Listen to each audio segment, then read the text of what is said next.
Sección tercera, punto 10. El dinamismo del primer anuncio. El primer anuncio no es un hecho intimista de encuentro interpersonal con el Señor. Al contrario, el sentido realista de la fe, fundado en la pedagogía del misterio de la encarnación, ilumina la vida del creyente. El primer anuncio, para no reducirse a un ensimismamiento espiritualista y evasivo, requiere de algunos elementos: la inserción y la pertenencia comunitaria, la profundización catequística u otra instancia de formación, el discernimiento de las situaciones y de las opciones de vida, y el dinamismo misionero que permite entregar lo que a su vez hemos recibido anunciándolo a otros.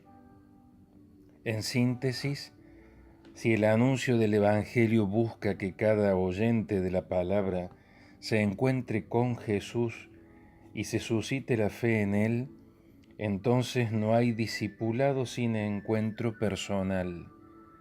A partir de ahí, la vida cristiana debe concebirse como un dinamismo espiritual que permite vivir ese discipulado como itinerario en el que la conversión permanente y el llamado a la santidad son constitutivos, junto a un real compromiso misionero.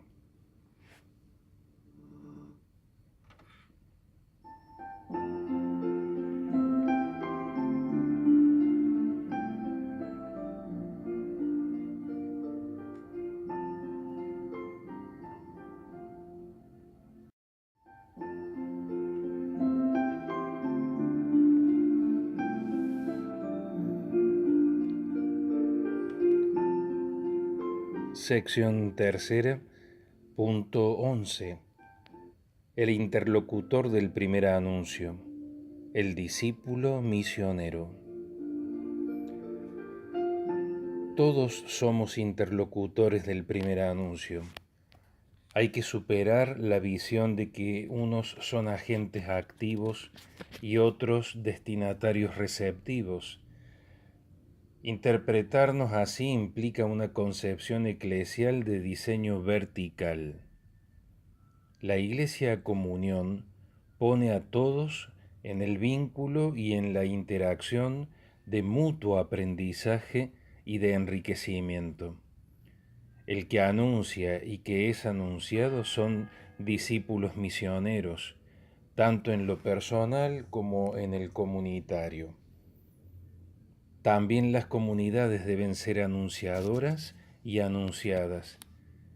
La Iglesia toda es sujeto colectivo de discípulos misioneros, comunidad de discípulos.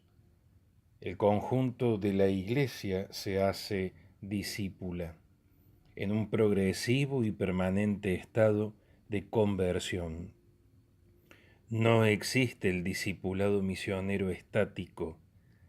La misión es convertir a cada creyente en un discípulo misionero. No se puede separar el discipulado de la misionariedad. El creyente es discípulo misionero. En cuanto discípulo se proyecta hacia el encuentro con el Señor, y en cuanto misionero se dirige hacia la cultura en que vive, especialmente hacia las periferias, desafíos para superar la inercia, la seguridad y el temor a salir. Es así como la Iglesia encuentra caminos nuevos, capaz de salir de sí misma yendo hacia el que no la frecuenta. Las periferias existenciales muestran que el reino trasciende los límites visibles de la Iglesia, que no puede por lo mismo estar ensimismada ni encapsulada, sino que interactúa con la sociedad siendo mediadora y no controladora de la fe. Ciertamente hay diversos perfiles de creyentes en nuestras comunidades. Mencionaremos solo algunos, los más comunes. Los bautizados iniciados en la fe, los bautizados no iniciados en la fe, los que tienen conocimientos religiosos insuficientes, los que no viven la fe ni sus prácticas, los que han recibido la fe por herencia, los bautizados convencionales que asumen solamente el aspecto social de las tradiciones religiosas, los que viven cierta observancia religiosa, los ocasionales que recurren puntualmente por alguna necesidad específica a alguna comunidad, los que viven una fe individualista sin vínculo comunitario, los que creen sin ninguna pertenencia a la Iglesia, los que han dejado de creer, los alejados de Dios por el antitestimonio de la Iglesia y por otras diversas causas, los tradicionalistas y conservadores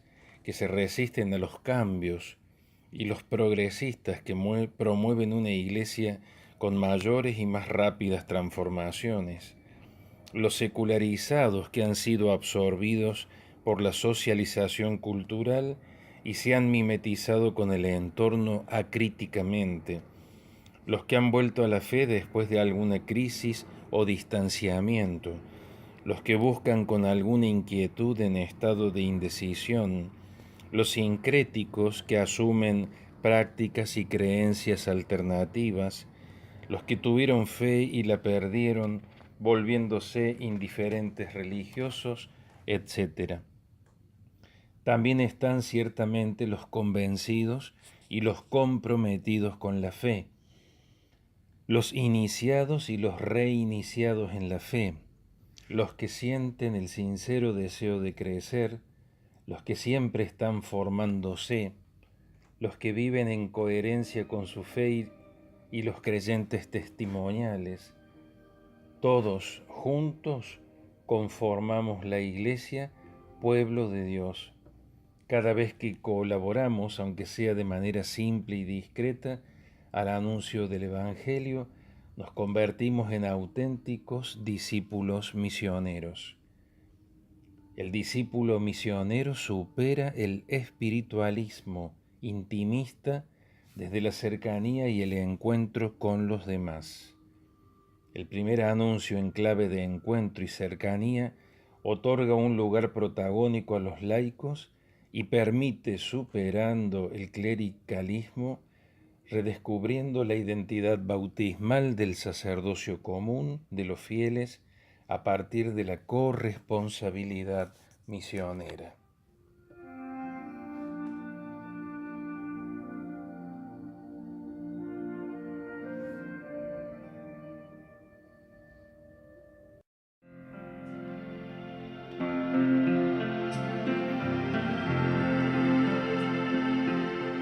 Sección tercera, punto 12. Actitudes del anunciado y del anunciador.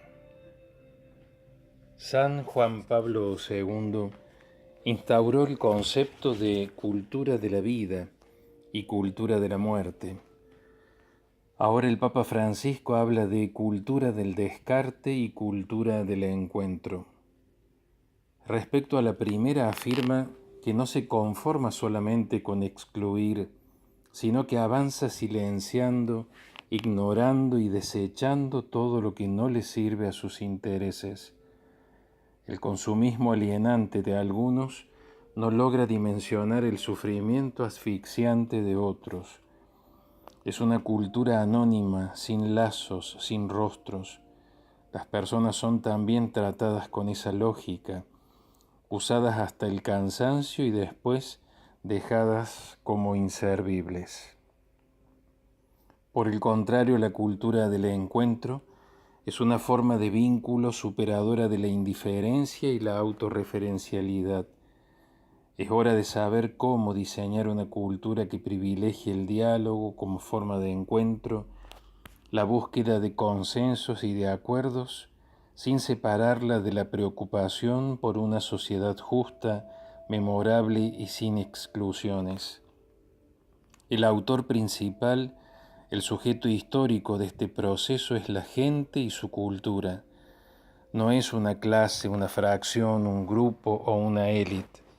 No necesitamos un proyecto de unos pocos para unos pocos o una minoría ilustrada que se apropie de un sentimiento colectivo.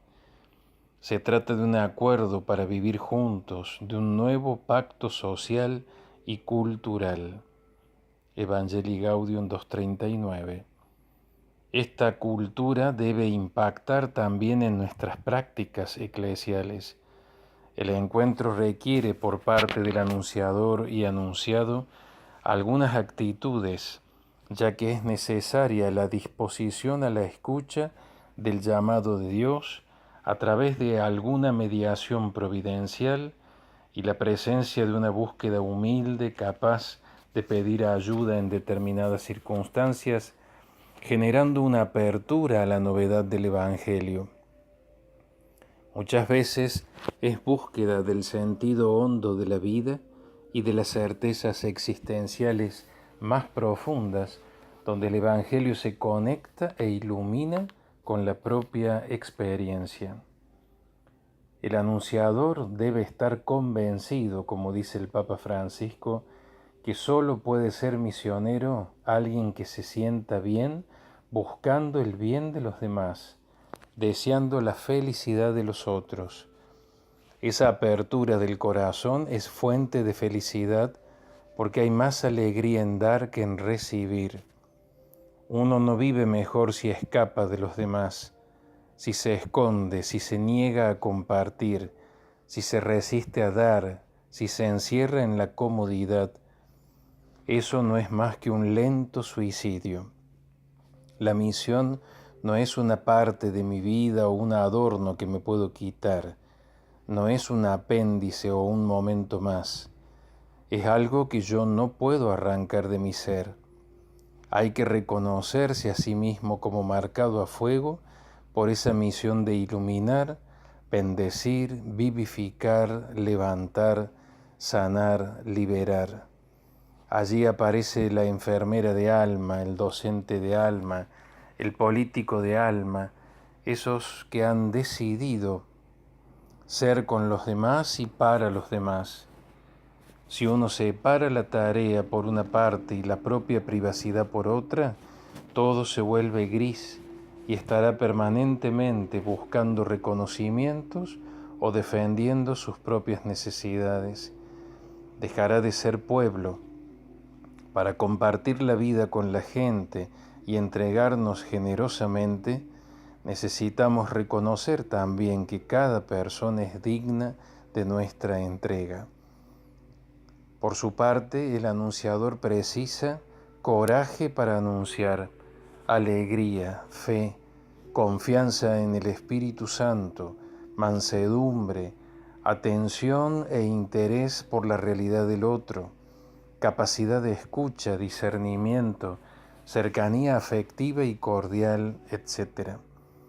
El vínculo interpersonal que se establece entre ambos interlocutores pastorales, el que posibilita la gracia del anuncio, ya que allí donde hay dos o tres, Jesús está en medio.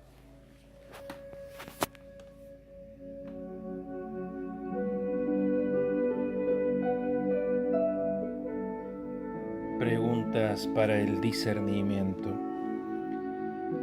Si todos somos discípulos misioneros, ¿por qué se asocia generalmente el anuncio del Evangelio con la misión de los pastores y de los consagrados casi exclusivamente?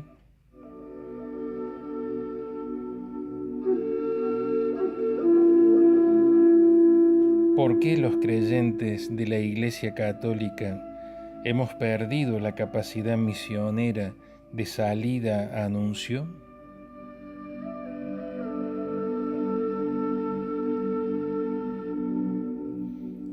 ¿Qué mentalidad hay que cambiar y qué prácticas hay que generar para suscitar el dinamismo de una iglesia misionera y anunciadora en todos sus miembros?